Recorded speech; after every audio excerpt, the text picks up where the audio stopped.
My mother punched my pregnant belly, demanded I give my $15,000 baby fund to my twin sister. I took legal action and they lost everything. My twin sister and I were both 7 months pregnant. At her baby shower, my heartless mother insisted that I give my sister my $15,000 baby fund, claiming she deserved it more than you. When I refused, stating, "This is for my baby's future," she branded me selfish before punching me in the stomach with full force. My water broke instantly, and I lost out from pain, sliding backwards into the pool. Dad told Emily, "Let her float there and think about her selfishness." Emily giggled. Perhaps now she will learn to share. They all stood there, watching me drown while unconscious. I awoke 12 minutes later on the pool's edge, where a guest had dragged me out. But when I saw my pregnant belly, I screamed in shock. When I regained consciousness, the first thing I felt was cold moisture seeping through my clothes. My eyesight gradually came into focus, displaying the concerned expression of a lady I barely recognized looming above me. She was a buddy of my twin sister from yoga class. I believe water flowed from my hair onto the concrete poolside, where I lay breathing. "Don't move," the woman pleaded, her hands quivering as she put a cloth over my stomach. Someone called 911. My hands shot to my stomach, and the scream that escaped my throat did not sound like my own. The tight, swelling roundness that had existed for 7 months felt different. Wrong. A cramping agony spread across my abdomen in waves, making me want to vomit. Through my clouded eyesight, I could see my twin sister Emily standing near the adorned pergola, which was heaped high with baby shower gifts. She wasn't approaching me. Our mother stood next to her, arms crossed. Her face was carved with that familiar look of displeasure. My father sat in his chair near the house, gazing aside as if the events occurring in front of him were just an irritating interruption to the party. The yoga instructor reached for her phone with shaky fingers. Blood combined with pool water on my clothing, leaving a dark stain on the pale blue fabric I had carefully selected that morning. I was actually looking forward to celebrating with Emily today, despite everything. We were meant to be going through this pregnancy together, supporting one another like twins would.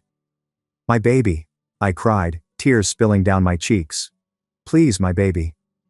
The woman whose name I couldn't recall continued to speak to me, telling me that aid was on its way, but I couldn't concentrate.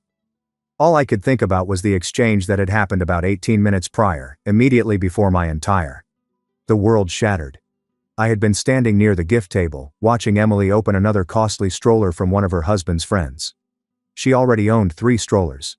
My mother had approached me with that determined stride I had grown to dislike over the years. "We need to discuss your savings account," she said abruptly, drawing the attention of many close people. "The $15,000 you've been hoarding." The word hoarding made my jaw clench. I'd worked 2 jobs throughout my entire pregnancy to save that money. Every dollar represented a double shift at the hospital, where I worked as a medical records clerk, or an evening spent doing freelance data entry until my eyes burned. My husband James worked construction and his income was steady but modest. We'd agreed that creating a safety net for our baby was critical. "That money is for my child's future," I'd replied, keeping my voice level despite the familiar anxiety creeping up my spine. "Hospital bills, child care, emergencies." My mother's expression had hardened into something cruel. "Emily needs it more than you do. Her husband was recently laid off from the IT company. They're struggling." I looked over at my sister, who was laughing with her friends while wearing a beautiful maternity dress that cost more than my entire month's grocery budget. In Emily's world, hardship seemed to be a relative concept. Her husband Kevin had received a substantial severance package, and they owned their home outright thanks to a wedding gift from his parents. Meanwhile, James and I rented a 1-bedroom apartment and planned to convert our living room into a nursery. "I'm sorry about Kevin's job," I'd said carefully, "but that doesn't change my financial obligations to my own baby." "Selfish." My mother spat as if it was poison. "You have always been selfish. Kevin's layoff has caused a great deal of stress for your sister. The least you could do is help family." The boldness of that statement nearly knocked the breath out of my lungs.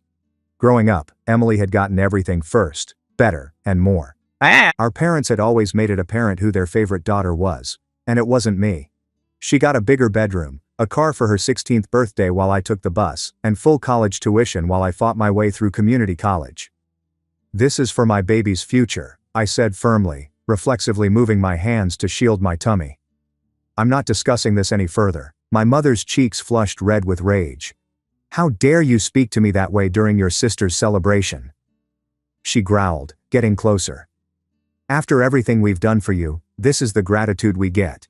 You're an ungrateful, selfish brat who's always thought only of herself." The injustice of that accusation made something snap inside me. For 26 years, I bent over backwards trying to earn even a fraction of the love and approval they showered on Emily. I'd swallowed my hurt feelings countless times, made excuses for their favoritism, convinced myself that if I just tried harder, they'd finally see my worth. No, I responded, more forcefully than I'd ever stated to her before. I'm not giving her my money. If you're really concerned, find another way to aid Emily. My mother had slapped me before during an argument, but the punch to my stomach came out of nowhere, a sudden powerful gesture fueled by rage that I had not expected from her. I'd felt something give way inside me, a gush of fluid that could only mean one thing. My water had broken. It wasn't the clear liquid I'd read about in pregnancy books. It was tinged pink, and the cramping that followed made my knees buckle. I'd stumbled backward, reaching for something to steady myself, but there was nothing but air and then water as I toppled into the pool. The cold shocked my system. I tried to scream and swim, but another contraption seized my body, and everything went dark. The last thing I heard before losing consciousness was my father's cold voice saying, "Let her float there and think about her selfishness," and Emily's laugh, followed by, "Maybe now she'll learn to share." Nobody moved to help me. Not my parents, not my sister, not the 30 or so guests who had witnessed everything. They'd simply stood there watching me sink below the surface while unconscious and bleeding until the paramedics arrived with sirens blaring. The yoga instructor who dragged me from the pool was in tears as she told the EMTs what she had seen. She had waited a few minutes to see if anyone else could help before diving in herself when I began to sink below the surface. They transferred me onto a stretcher and asked me a series of questions that I couldn't process. 12 minutes, one of the paramedics said, his face dismal as he checked my vitals. You were in the water for nearly 12 minutes in total. She was floating face up for most of it, the woman responded hurriedly. Maybe 7 minutes before she started going under. I got her out within a minute or two after that. Not the whole time, the woman stressed, her voice breaking. She originally floated face up unconscious. I kept waiting for someone to help. After about 7 minutes, she began to fall deeper into the sea, and I couldn't bear to watch any longer. I instantly took her out. They hooked me up to monitors in the ambulance as we sped toward the hospital. The baby's heartbeat came through the speakers quickly yet clearly. I sobbed in relief at the sound, even though another contraction caused me to cry out in pain. "Stay with us," the female paramedic said, holding my hand. "Your baby is still fighting. You must fight as well." I saw through the ambulance's rear windows that we were leaving my sister's house. Nobody had sought to join me. Nobody in my family had asked which hospital they were taking me to. Emily's baby shower was still going on as if nothing had happened when I last saw it. Guests returned to their cake and punch for celebration. At the hospital, everything was a swirl of fluorescent lights and anxious voices. They hurried me to labor and delivery, where a group of nurses and physicians took charge. Someone contacted James, who had been working when everything transpired. He arrived 20 minutes later, his face blanched with fright as he surged in. "What happened?" he shouted, grabbing my hand so tightly that it hurt. "They said, you nearly drowned." "How?" I managed to tell him between contractions, seeing his countenance evolve from astonishment to incredulity to outrage as the story unfolded. His hands were trembling by the time I finished. "Your mother punched you?" he said, his voice dangerously low. They wheeled me to the surgery room while James changed into surgical clothes. In the corridor, I noticed the police officers who appeared to have arrived at the incident with the ambulance.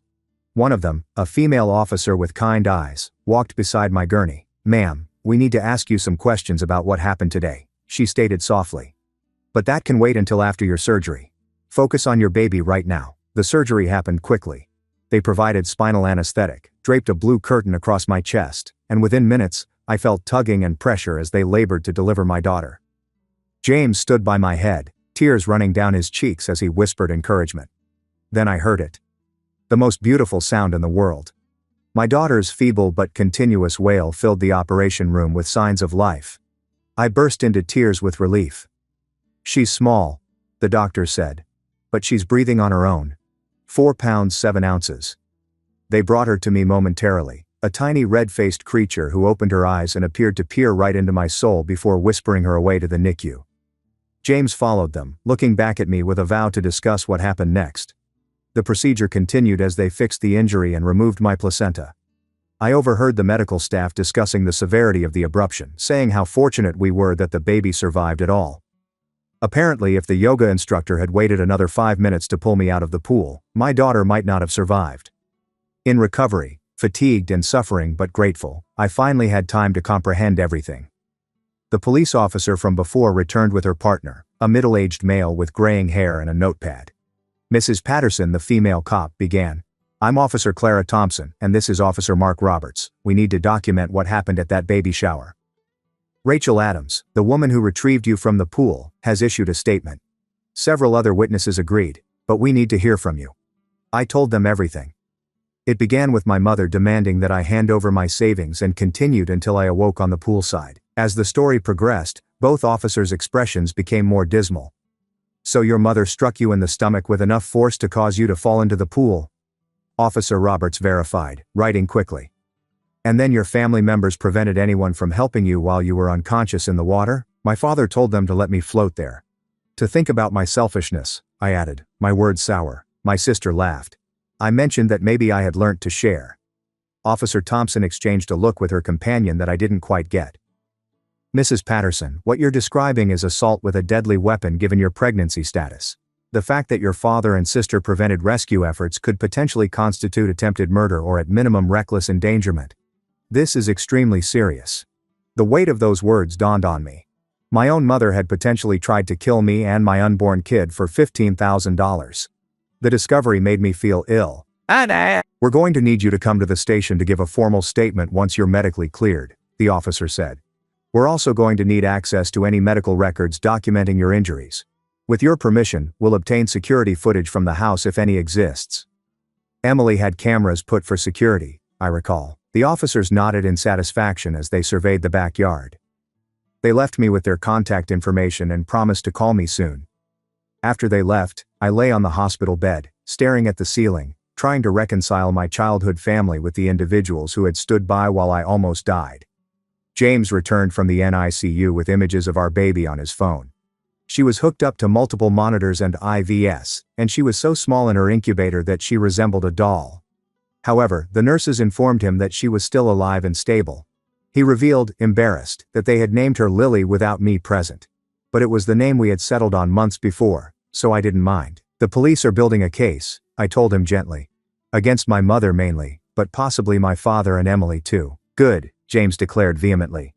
"They should all rot in prison for what they did. I swear to God if I'd been there, you would have protected us." I finished for him. I know. Over the next few days, the tale spread. Rachel Adams, the yoga instructor who saved my life, appears to have documented the aftermath on her phone before plunging into the water. The video did not show the actual assault, but it did capture my family standing about doing nothing while I was unconscious, as well as my father's cruel statements and Emily's laughter. She handed over the footage to the police, and whether on purpose or not, it had leaked online. On day 3 of my hospital stay, the video had gone viral. Millions of views, thousands of comments of fury and disgust. The story was taken up by several news outlets. Within hours, social media revealed the identities of my mother, father, and sister. The court of public opinion acted quickly and without compassion. Emily's employer, a respected marketing agency, has placed her on administrative leave pending an investigation. My father, a financial consultant, found himself facing a review board after clients withdrew their accounts. But it was my mother who suffered the most severe instant repercussions. She worked as an elementary school teacher, and the school administration fired her the day the video went public, claiming that her actions indicated a fundamental lack of the character required to work with children. My mother tried to call me 17 times that day. I banned her number after the first voicemail, in which she screamed that I had ruined her life due to a misunderstanding and demanded that I tell the cops I had lied. Emily sent text messages that alternated between pleading for forgiveness and accusing me of manipulating everything for publicity. My father sent a single message. "You've destroyed this family. I hope you're satisfied." I removed them all without answering. My mother was arrested on day 5. The allegations were substantial, including aggravated assault, assault on a pregnant woman, reckless endangerment, and attempted murder. The attempted murder accusation derived from the claim that punching me with enough force to cause placental abruption proved intent to kill, or at the very least, callous disregard toward human life. My father and Emily were arrested the next day as accessory after the fact for obstructing rescue operations. I watched the arrest video on the television from my hospital bed, Lily resting in my arms. My mother had answered the door in her bathrobe, evidently unprepared for the police. When they read her rights, she attempted to fight with them, claiming that everything was a misunderstanding blown out of proportion by an ungrateful daughter. The officers had been professional in handcuffing her, ignoring her increasingly strident protests. Emily's arrest occurred at her workplace. Security footage was taken on someone's phone and uploaded online within an hour. She had been led out in handcuffs while her co-workers watched, her cheeks flushed with humiliation. Part of me felt a savage satisfaction watching her suffer public humiliation. She had spent our entire lives as the lauded one, the ideal daughter who could do no wrong. Everyone could now see who she truly was. My father's arrest was less dramatic, taking place at his workplace. However, the results had an immediate impact on his professional life. Within 24 hours, 3 of his largest clients issued statements announcing the termination of their relationship with him. One of them openly stated that they couldn't continue working with someone who told rescuers to let his pregnant daughter drown. During the first few days, the hospital social worker came by several times to check on my mental health and offer services for trauma counseling. Her name was Kate, and she smiled at Lily with sweet eyes that crinkled. "You've been through an unimaginable ordeal," Kate commented during one of our visits, sitting in the chair next to my bed. "It's normal to experience a range of emotions right now. Anger, grief, shock, even guilt." "Guilt," I said, frowning. "Why would I feel guilty?" "Survivors often do," she stated gently. "They wonder what they could have done differently if they somehow caused the circumstance. But I want you to understand something. You did nothing wrong. You placed a sensible limit on your own money, and your mother reacted violently. That is her fault, not yours." Her comments were comforting, but guilt still crept in during difficult times. Had I been too harsh with my refusal? Should I have just handed them the money to keep the peace? But then I'd look at Lily and realize that the assault had almost killed her, and the remorse would turn into righteous wrath. James sent me clothes from home, along with toiletries and a phone charger. He had also brought something unexpected: a diary with a leather cover. "The therapist I spoke with recommended, you might want to write things down," he said, handing it to me.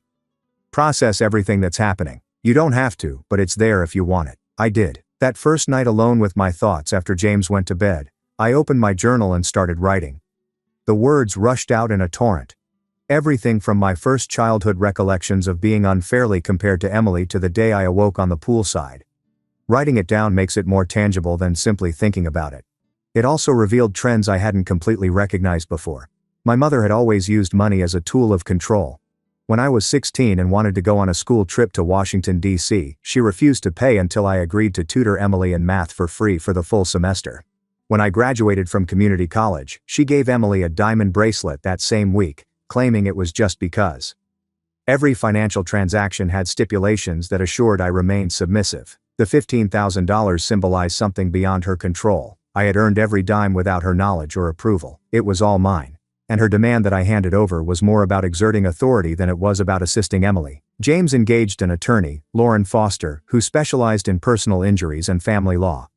She examined all of the evidence, witness testimony, and medical documents related to Lily's premature birth and my injuries. "You have an incredibly strong case," Lauren assured me during our first meeting, both criminally and civilly.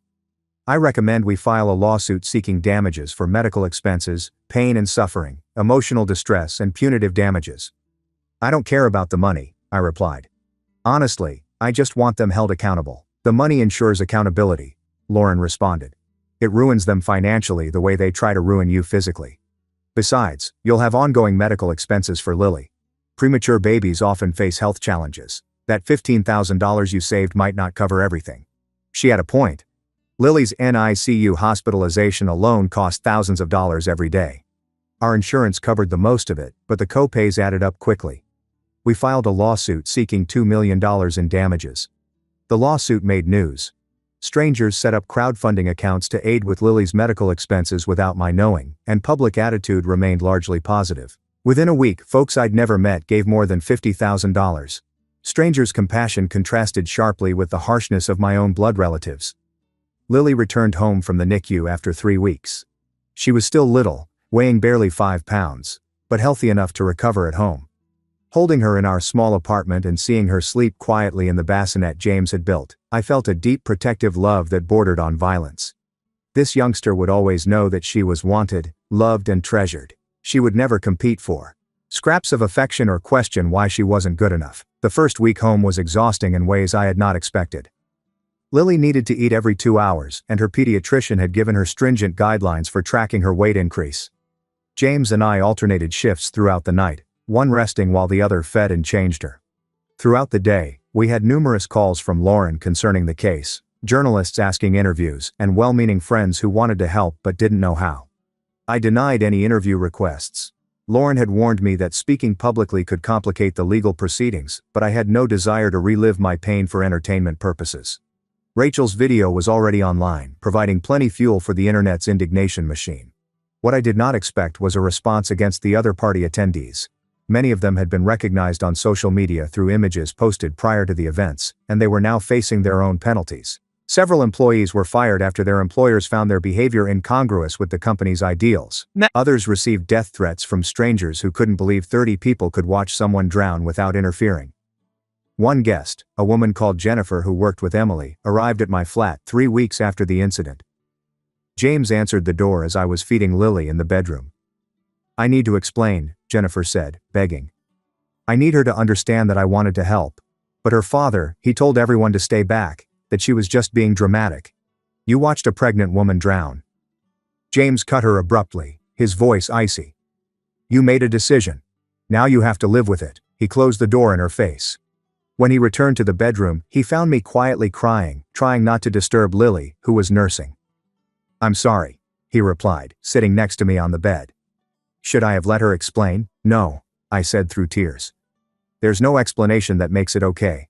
They all chose to believe I was being dramatic instead of dying." That night, I wrote another journal post about the concept of bystanders and complicity. It must have been simple for each guest to assume someone else would intervene, to convince themselves that the situation was not as serious as it appeared. How my family's contemptuous attitude allowed them to overlook their own moral inclinations. Rachel called every several days to check on us. She had become something of an unusual hero online, with people praising her bravery and moral clarity. However, when we spoke, she sounded fatigued and shaken. "I can't stop thinking about it," she confessed during a phone chat. "I dream about pulling you out of the pool. Except in the dreams, I'm too late. You're already gone." "But you weren't too late," I told her. "Lily and I are both here because of you." "I keep wondering who those people are," she explained. "The ones who could just stand there. Are they monsters? Or are they just normal people who failed a test they didn't know they were taking?" It was a question I was unable to answer. Perhaps both of these were true at the same time. The criminal trial started 7 months later. The delay had been irritating, but Lauren emphasized that putting up a strong case takes time, especially with allegations as serious as attempted murder. I testified for 6 hours over 2 days, reliving every detail of that horrific afternoon. My mother sat at the defense table, not looking like the woman who had reared me. She had lost weight, her hair was half gray, and she wore a self-righteous martyrdom attitude that made me want to shout. Her attorney attempted to argue that she had acted in a moment of temporary insanity caused by stress, that she had never intended to harm me or the baby, and that the punch was reflexive rather than deliberate. The prosecutor crushed that argument by showing Rachel's video repeatedly, emphasizing my father's statements and Emily's laughing while I floated unconscious. "Does that sound like a family concerned about temporary insanity?" the prosecutor pressed. "Or does it sound like a family who believes their daughter deserved to suffer?" The jury deliberated for 4 hours. They found my mother guilty of all charges except attempted murder, which was lowered to aggravated assault due to a lack of concrete evidence proving intent to kill. She was sentenced to 12 years in prison. My father received a 5-year sentence for obstructing rescue efforts.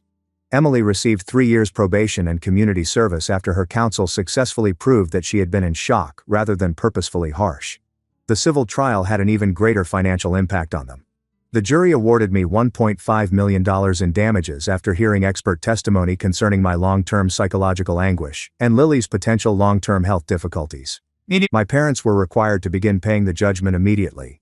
When they were unable to meet the payment schedule, they filed for bankruptcy, despite Lauren's warning that this would not discharge the debt because it was the result of an intended criminal act. The bankruptcy trustees started liquidating their assets.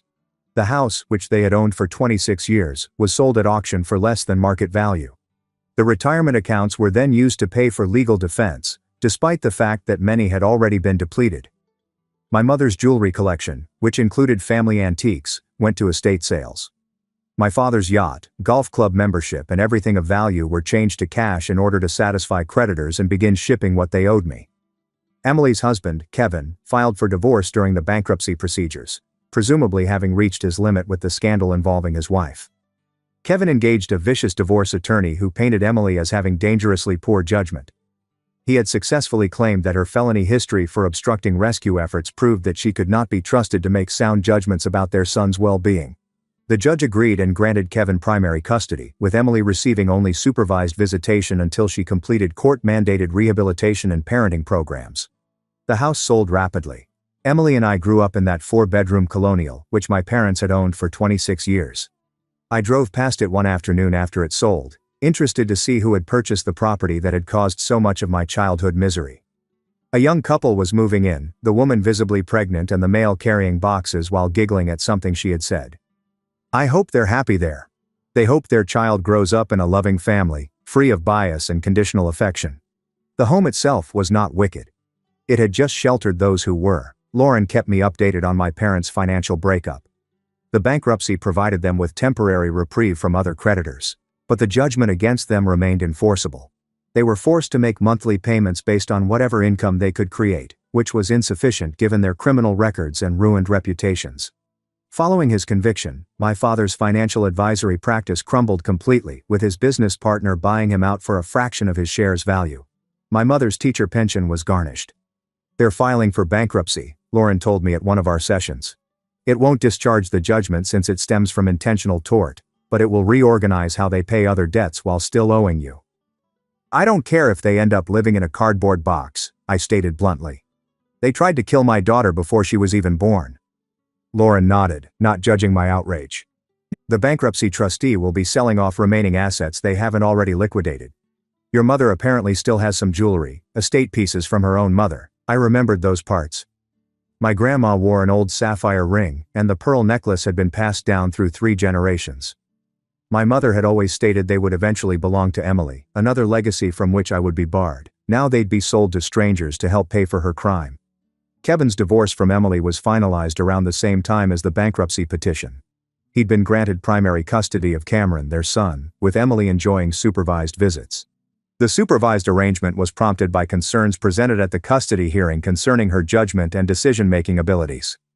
Her attorney attempted to argue that the incident with me was isolated, but Kevin's lawyer showed evidence of a pattern, including Emily's willingness to stand by while someone was in danger, her first lying to police about what happened, and her continuous rationalization of her actions even after arrest.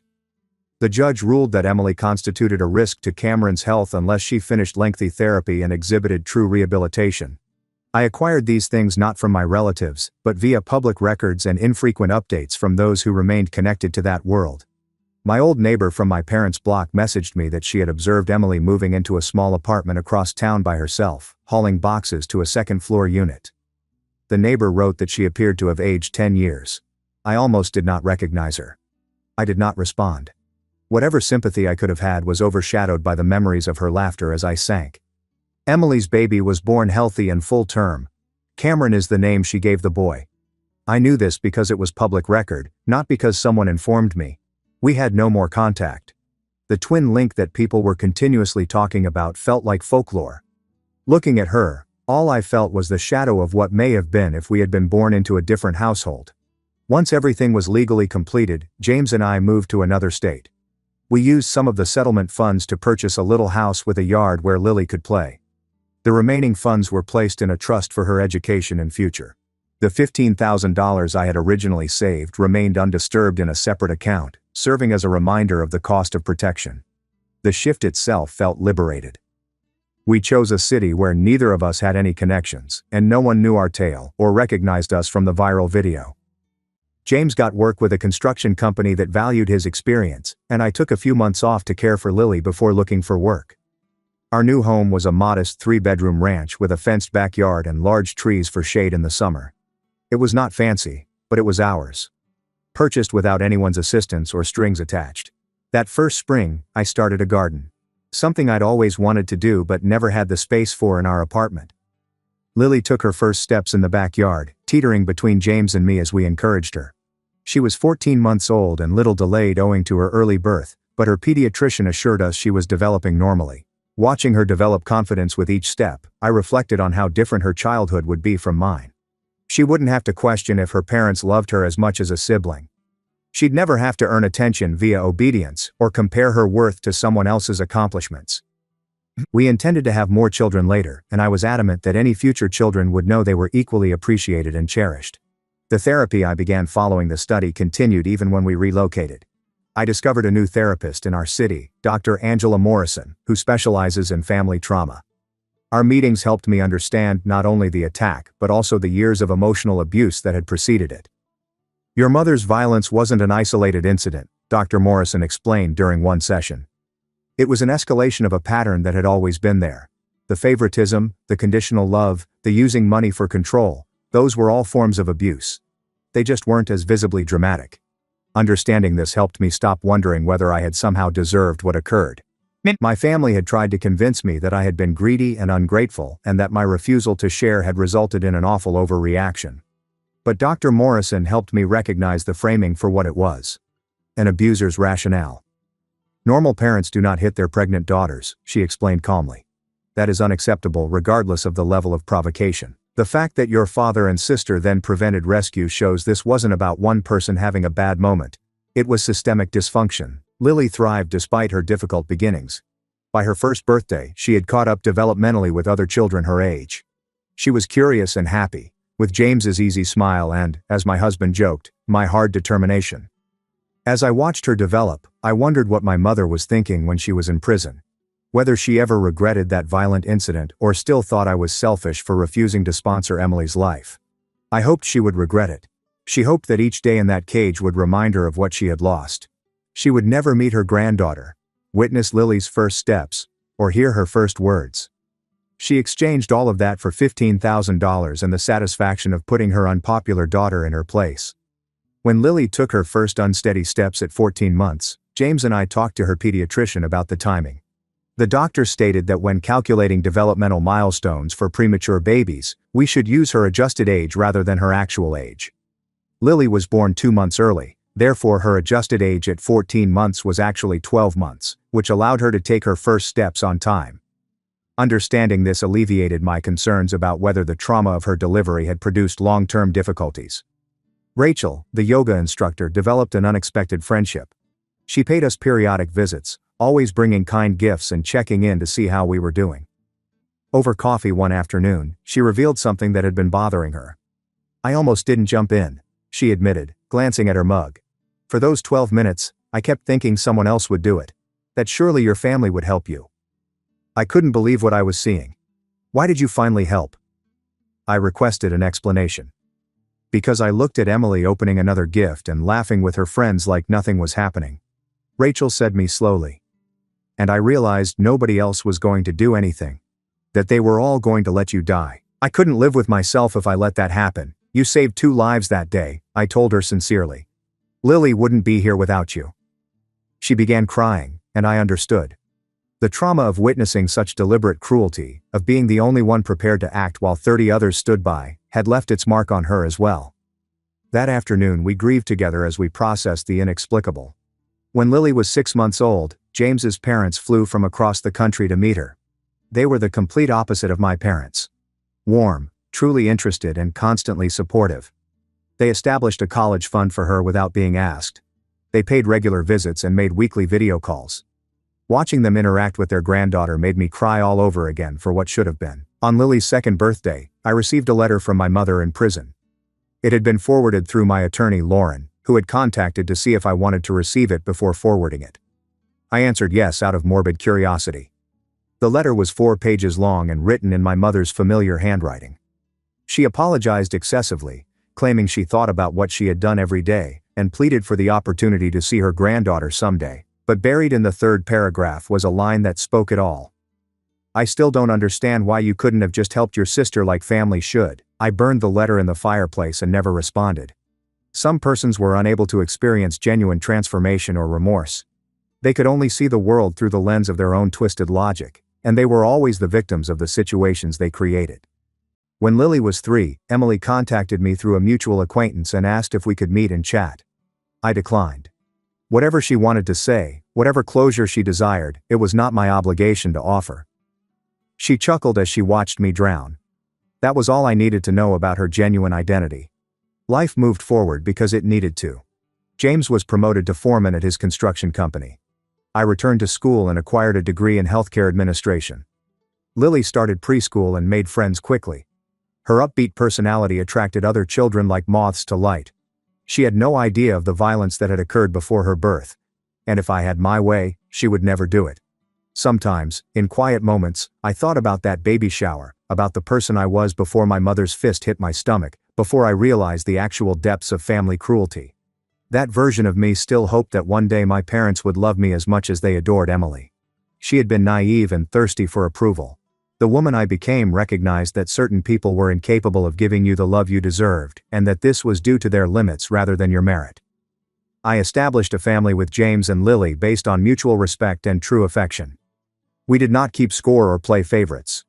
We did not require sacrifices as proof of loyalty. My parents would finally be released from prison. My mother had Lily when she was around 12 years old, and my father when she was approximately 5. I had previously made preparations with my attorney to submit restraining orders when the time came. They would have no access to my daughter, and no chance to poison her with their toxic idea of family dynamics.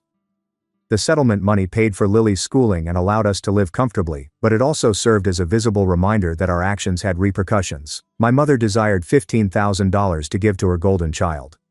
Instead, she had lost roughly $2 million, along with her freedom, profession, and family. The numbers did not work in her favor. On Lily's 4th birthday, she questioned why she only had one pair of grandparents whereas her preschool classmate had 2. James and I exchanged glances across the kitchen as we prepared her birthday cake. Some families are smaller than others, I explained cautiously. But that doesn't make them less important. Quality matters more than quantity. She accepted this explanation with the easy resiliency of children and dashed off to play with her new toys.